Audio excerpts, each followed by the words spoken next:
Pour entreprendre, il faut y aller, il faut foncer, il ne faut pas écouter. Il faut y aller. De toute façon, même si on fait des erreurs, ça nous fait grandir. Je m'appelle Xavier Tuelière.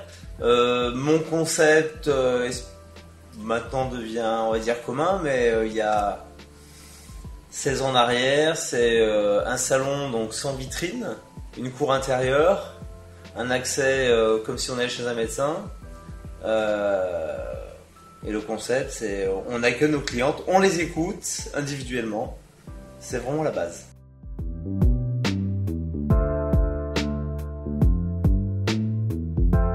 Alors, labellisé développement durable, sur Lyon, je dois être dans les premiers. Je ne dis pas que je suis le premier.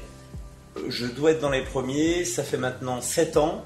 Le label a 8 ans exactement. La labellisation, c'est la concrétisation, on va dire, de mes pensées, de ma vie. Je vis comme ça. Je suis vert même chez moi. Donc, c'est des actions ciblées. C'est le recyclage. C'est utiliser des produits non nocifs. Alors, en premier, on fait pour qui ? Moi, je fais pour moi personnellement. Je fais pour mes collaborateurs. Donc, c'est vivre sain. Après, c'est pas une philosophie. Moi, je le vis tous les jours. Hein. Je fais du sport régulièrement à haut niveau. Donc, j'ai besoin de prendre soin de ma santé. Et ça passe en fait par les produits qu'on utilise.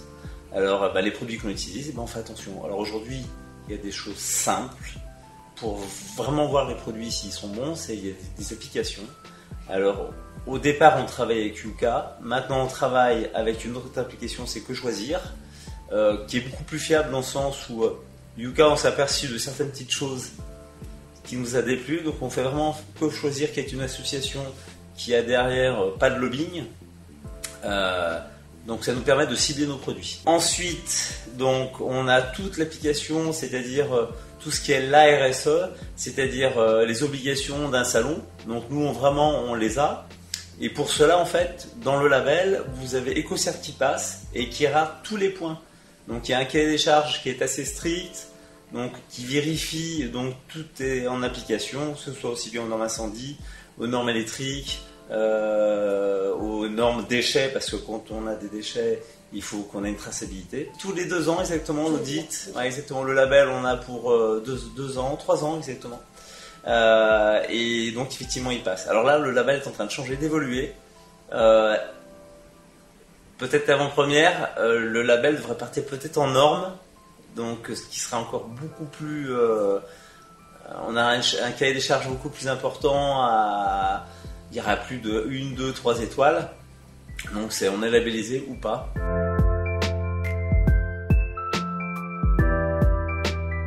Alors ce qui est important, c'est bien de faire des choses, mais il faut les faire savoir. Donc on communique sur les réseaux sociaux. Donc on est présent sur tous les réseaux sociaux. On a un site internet qui relaie tout. Et régulièrement, quand on fait une publication, on met le lien du site internet pour que les gens aillent voir. On a la prise de rendez-vous, on va en parler peut-être un petit peu plus tard. On a la prise de rendez-vous en ligne aussi qu'on fait connaître.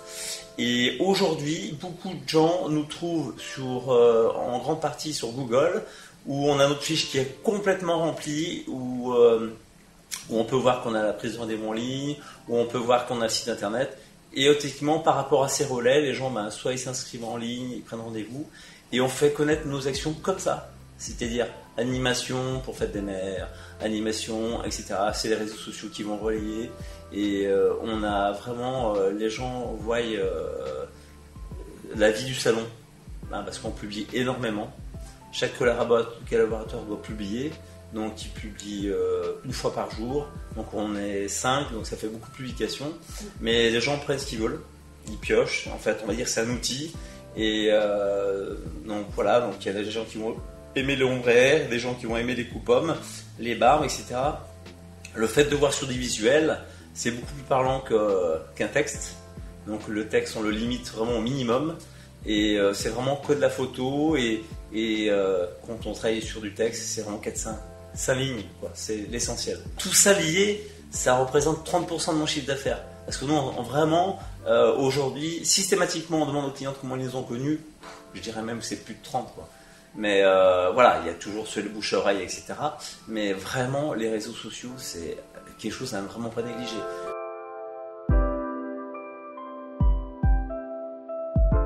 J'ai mis en place cette année, tout à fait. J'ai mis juste avant les fêtes de Noël, parce que j'adore les challenges. Moi, je suis pas quelqu'un qui attend, donc j'ai dit banco, on l'a. Alors mes collaborateurs, je dis pas qu'ils avaient pas les pépettes, mais ils avaient les pépettes. Et en fait, super bien passé, vraiment ravi. Et le retour, c'est les clients. Qu'est-ce que c'est bien. On peut prendre rendez-vous. J'étais à 1h du matin dimanche, je voulais mon rendez-vous, j'ai pu le prendre. Enfin bon, c'est le rêve quoi. Et on voit de plus en plus. L'avantage, c'est qu'on peut voir ceux qui ont pris rendez-vous en ligne parce que c'est différent de nos prises de rendez-vous. Parce qu'il y a un petit A qui est affiché, donc automatiquement on sait que c'est un rendez-vous en ligne.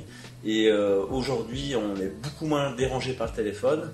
Je vois sur les Facebook, sur les groupes coiffeurs, beaucoup sont réticents. Et ben tant pis pour eux parce que nous, ça nous fait bosser. Ceux qui ont peur de prendre des rendez-vous en ligne, c'est les mêmes qui vont prendre. Alors souvent ils sont seuls aussi. Je les excuse pas. Nous on est 5, donc on a besoin vraiment d'être ravitaillés. C'est ce qui nous permet le rendez-vous en ligne de vraiment d'abreuver. Et c'est vrai que quand j'entends souvent sur les groupes des coiffeurs qui sont seuls et qui prennent des rendez-vous vraiment comme il faut alignés et qui râlent quand une cliente qui vient pas, ben nous c'est pas le cas, on râle pas parce qu'on a tellement de monde que on n'a pas de souci à ce niveau-là, quoi. On se pose pas de questions. Donc là, le gros projet qui va venir, c'est qu'on va agrandir le salon. Parce qu'en fait, le salon est trop petit. On n'a plus assez de place pour recevoir les personnes. Et donc là, on va gagner 2 places. On attend ça avec impatience. Toute l'équipe attend ça avec impatience. On a envie de changer l'outil aussi. Donc tout va être changé. Là, on a un architecte d'intérieur qui travaille dessus. On a tout vu déjà ça en 3D. Et mais ouais, ça va être un beau cadeau pour les clientes là en 2020. Ça va être sympa. Pour entreprendre, il faut y aller, il faut foncer, il faut pas écouter, il faut y aller. De toute façon, même si on fait des erreurs, ça nous fait grandir. Donc celui-là qui a toujours des réticences, qui a toujours des peurs, etc., il ne pourra jamais avancer. En fait, il faut y aller sans peur.